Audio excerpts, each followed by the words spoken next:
The Gentle Giantess by Charles Lamb. The widow Blackett of Oxford is the largest female I ever had the pleasure of beholding. There may be her parallel upon the earth, but surely I never saw it. I take her to be lineally descended from the maid's aunt of Brainford, who caused Master Ford such uneasiness. She hath Atlantean shoulders, and as she stoopeth in her gait, with as few offences to answer for in her own particular as any of Eve's daughters, her back seems broad enough to bear the blame of all the peccadilloes that have been committed since Adam. She girdeth her waist, or what she is pleased to esteem as such, nearly up to her shoulders, from beneath which that huge dorsal expanse in mountainous declivity emergeth. Respect for her alone preventeth the idle boys, who follow her about in shoals, whenever she cometh abroad, from getting up and riding, but her presence infallibly commands a reverence. She is indeed, as the Americans would express it, something awful. Her person is a burthen to herself, no less than to the ground which bears her. To her mighty bone she hath a pinguitude withal, which makes the depth of winter to her the most desirable season. Her distress in the warmer solstice is pg 249 pitiable. During the months of July and August she usually renteth a cool cellar where ices are kept, whereinto she descendeth when Sirius rageth. She dates from a hot Thursday, some 25 years ago. Her apartment in summer is pervious to the four winds, 2 doors in north and south direction and 2 windows, fronting the rising and the setting sun, never closed from every cardinal point, catch the contributory breezes. She loves to enjoy what she calls a quadruple draught.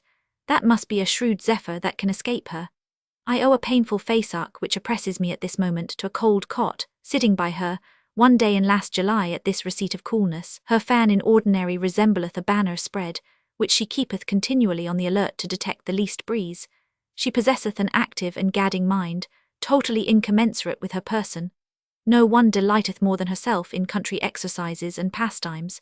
I have passed many an agreeable holiday with her in her favourite park at Woodstock. She performs her part in these delightful ambulatory excursions by the aid of a portable garden chair.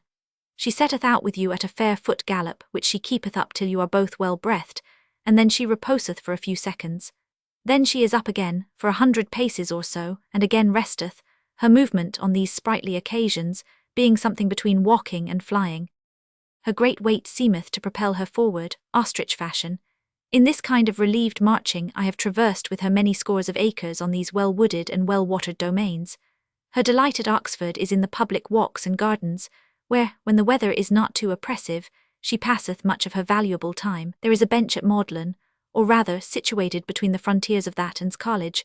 Some litigation latterly about repairs has vested the property of it finally in's, where at the hour of noon she is ordinarily to be found sitting, so she calls it by courtesy, but in fact pressing and breaking of it down with her enormous settlement, as both those foundations who, however, are good-natured enough to wink at it, have found, I believe, to their cost. Here she taketh the fresh air, principally at vacation times, when the walks are freest from interruption of the younger fry of students. Here she pg 250 passeth her idle hours, not idly, but generally accompanied with a book, blessed if she can but intercept some resident fellow, as usually there are some of that brood left behind at these periods, or stray master of arts. To most of them she is better known than their dinner belle, with whom she may confer upon any curious topic of literature. I have seen these shy gownsmen, who truly set but a very slight value upon female conversation, cast a hawk's eye upon her from the length of Magdalen Grove, and warily glide off into another walk, true monks as they are,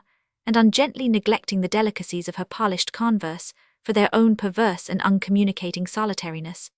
Within doors her principal diversion is music, vocal and instrumental, in both which she is no mean professor. Her voice is wonderfully fine, but till I got used to it, I confess it staggered me. It is for all the world like that of a piping bullfinch, while from her size and stature you would expect notes to drown the deep organ. The shake which most fine singers reserve for the close or cadence, by some unaccountable flexibility or tremulousness of pipe, she carrieth quite through the composition, so that her time to a common air or ballad keeps double motion like the earth, running the primary circuit of the tune, and still revolving upon its own axis. The effect, as I said before, when you are used to it, is as agreeable as it is altogether new and surprising. The spacious apartment of her outward frame lodgeth a soul in all respects disproportionate. Of more than mortal make she evinceth withal a trembling sensibility, a yielding infirmity of purpose, a quick susceptibility to reproach, and all the train of diffident and blushing virtues, which for their habitation usually seek out a feeble frame, an attenuated and meagre constitution. With more than man's bulk, her humours and occupations are eminently feminine. She sighs, being 6 foot high. She languisheth, being 2 feet wide. She worketh slender sprigs upon the delicate muslin, her fingers being capable of moulding a colossus. She sippeth her wine out of her glass daintily, her capacity being that of a ton of Heidelberg. She goeth mincingly with those feet of hers, whose solidity need not fear the black ox's pressure. Softest and largest of thy sex, adieu. By what parting attribute may I salute thee, last and best of the Titanesses, ogress, fed with milk instead of blood, not least, or least PG 251 handsome among Oxford's stately structures, Oxford, who in its deadest time of vacation can never properly be said to be empty, having thee to fill it. Elias,